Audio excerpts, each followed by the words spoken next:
Hello, my name's Imogen Corrigan and I lecture on medieval history and art. And I'd like to talk to you about medieval banqueting, which may not have been as boisterous as Hollywood would have us believe. And we can see this from images in manuscripts and from what they called courtesy books, which were, in effect, teach yourself how to be a gentleman books. So there was a lot of rules about it, and you sat down in a strict pecking order, and you hoped that you would end up fairly near to the salt, being above or below the salt, salting things away. The word for salary comes from the Latin for salt. So if you had salt, you lived through the winter. So it was very important. However, you sat in pairs. You sat with your messing mate, as in corporal's mess, sergeant's mess, and you shared a plate between two, perhaps surprisingly. But it wasn't a plate. It was, in fact, a trencher, which was a thick piece of bread, pretty stale, baked and hollowed out into the middle. And then you had all the meat and sauces put into that. And when it got a bit soggy, you didn't eat it. In fact, it was taken away and given to the poor at the gate. And that was part of your whole being as a gentleman, to give to the poor. But because you didn't eat this trencher, it's why to this day, ladies and gentlemen, you do not lick your plate. And apart from anything else, you'd get custard in your lap, but it comes from this tradition.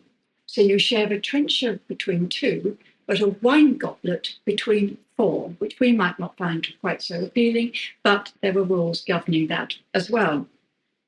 And you sat down one side of the table only. So it would be set out maybe around three sides of a square. And that meant that the people serving you could approach you from the front. And they would be people of your own social class. So you probably knew them and you could converse. And they would put out the bread first of all. So the top part of the new bread was given to the honoured guest. So he gets the upper crust. It's all quite straightforward, really. And then grace would be said, and more hand washing than perhaps you might imagine. The servers would be coming around with aqua manili, aqua water manili hand, and these were often in the shape of some fantastic little beastie, not very big, perhaps no bigger than the span of a hand, but they were filled with scented water with sage, lavender, and that sort of thing. So it's a kind of medieval finger bowl. And grace would be said, and then you would make a start on the meal. And they would be dramatic courses, looking dramatic. You might have a boar's head with an apple in its mouth, or even a peacock which has been plucked, roasted, feathers put back on again, and the beaks gilded, and so it all looked very, very dramatic. And some things that we might not like to eat so much today, such as sugared oysters and porpoises. But it became the fashion later on to have what they called a subtlety. And this was a very ornate piece of sugar carving. There's one which records that the story of St. Eustace was carved in sugar, and that means figures and a deer with a crucifix between its antlers. And this is way before the times of specialist icing sugars and that sort of thing. So, how to behave? Well, I've rounded up a whole list of things from various courtesy books. And it's all quite simple. So don't spit on the table, do it on the ground. Don't take a bite out of food and then offer it on to your neighbour. Talk quietly. Don't whisper. It's rude to whisper. We might still say that. But the reason was so that the host could hear that you weren't plotting against him.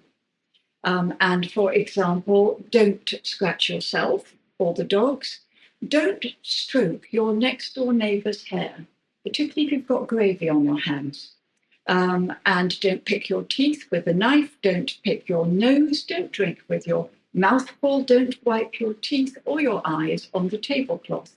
Don't dip your thumbs into the drink, and don't dip food directly into the salt cellar.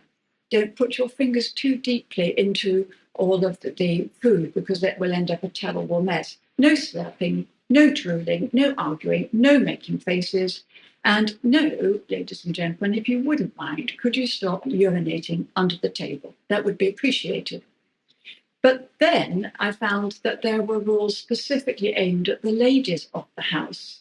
And we get some of this from Chaucer and his prioress as well. and she can eat so daintily she doesn't spill anything on her chest. And when she picks up the wine goblet, she wipes her overlip so clean that no globules go into the wine so it doesn't offend anybody. But from other moralia or courtesy books, I found things advising the ladies, for example, not to get drunk. Top tip, I would say, if you do get drunk, try not to fall asleep at the table. And if that does happen, avoid landing face down in your food. And I think that's something we could all aspire to achieve. So far from being a very boisterous affair with everybody stretching for things and so on, it was actually quite contrived with many rules about it, but I'm sure they all enjoyed it nonetheless.